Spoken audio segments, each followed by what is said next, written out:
A breakthrough.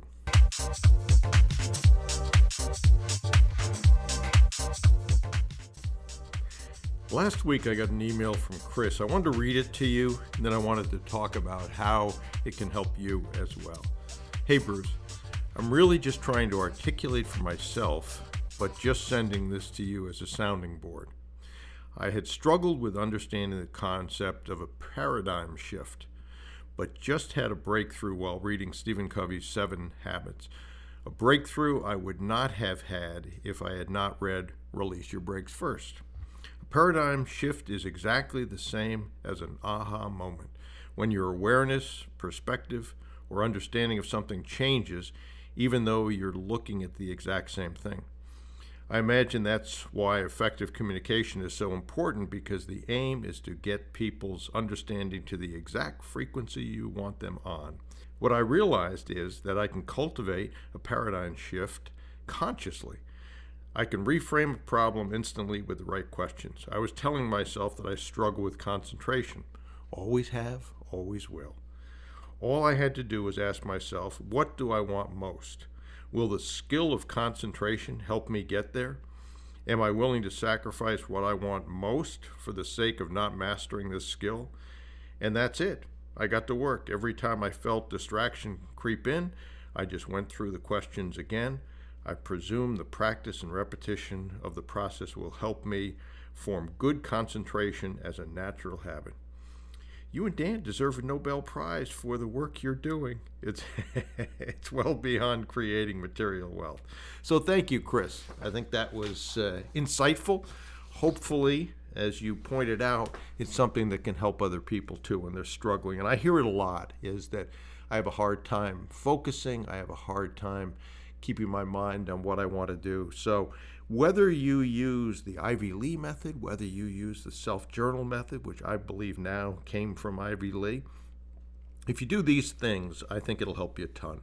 First, concentrate on what your big goal is. Where do you want to end up at the end of the venture that you've got in front of you? And picture that as clearly as you can. So what's the destination? Then break that down into tasks that get you there. And then on a daily basis, usually the night before, go through and say, what are the things the next day that are most important in moving me towards that goal? And if you do that and then concentrate on working those every day, you will get closer and closer to that goal. So the self-journal helps you do that. The Ivy Lee method helps you do that. Ivy Lee says write down the 6 things. Self-journal says write down the 3 things that'll move you to the goal. And every time you feel as if you want to get distracted, want to go check social media, whatever it is, go back and look at those targets for the day and say, okay, I realize that is going to get me to where I want to go, and use that as motivation to stick to it, keep working on it until you get it done. I think if you do that, you will be very, very happy with the results. But as Chris points out, it's reframing the problem. It's discipline, which gets easier in time. You think about a lot of the things you do that you don't even think about now.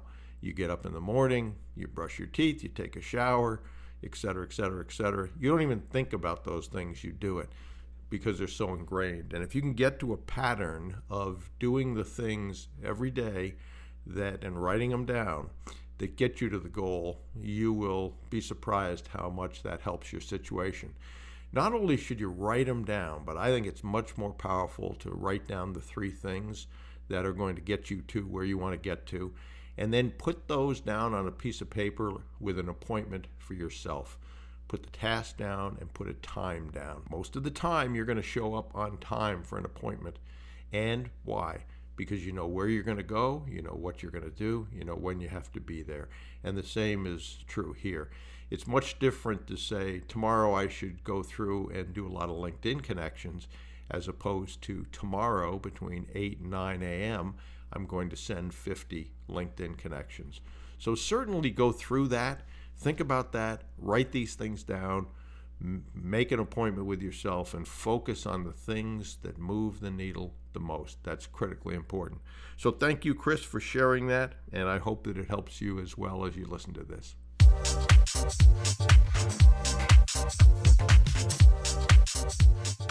Okay, so if you have any questions or comments or ideas for future episodes, please email bruce@brucewhipple.com.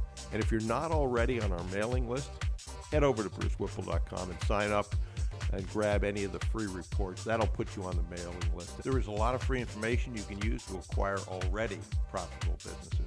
This is Bruce Whipple. Thanks for listening to the Business Acquisition Podcast. And remember, you miss 100% of the opportunities you fail to take. And procrastination truly is the thief of time. So do something today, please. Your future self will be proud of you.